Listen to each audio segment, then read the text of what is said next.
آیا از بهشت محروم شدی یا به جهنم بشارت داده شدی؟ الحمدلله و الصلاة علی رسول الله و آله و صحبه و من والاه. یکی از دوستان خدا میدید که یک رفیقش بسیار غمگین هست. بعدا یک سوال کردن، عجیب سوال دادن که من گمان میکنم این سوال بر کل نفرهایی که امروزه غمگین هستند، پریشان هستند، غم و هم و خستگی و دقت اونها را احاطه کردگی هست. این سوال برای اونها به نهایت مثل یک دوای می باشد. و با دقت گوش کنین چی سوال کرد به اون دوستش. با اون گفتن ما اراک حزینا احرمت من الجنه ام بشرت بالنار هون علیک فما هی الا الدنیا.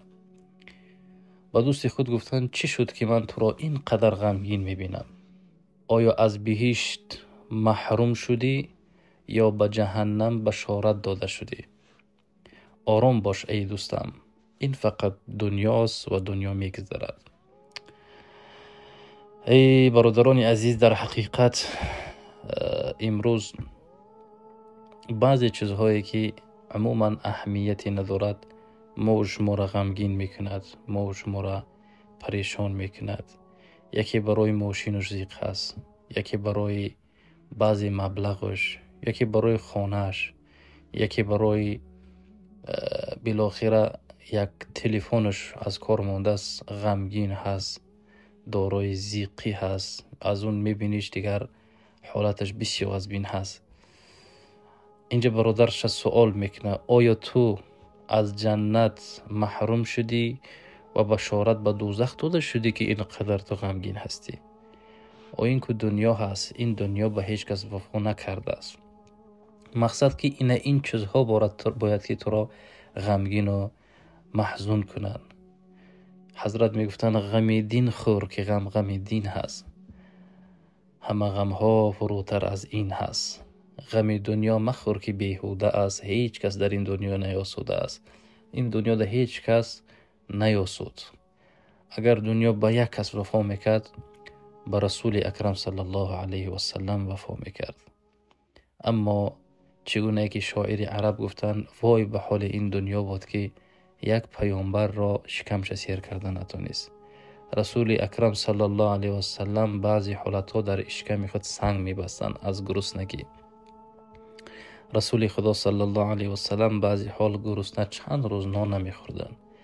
این دنیا هست.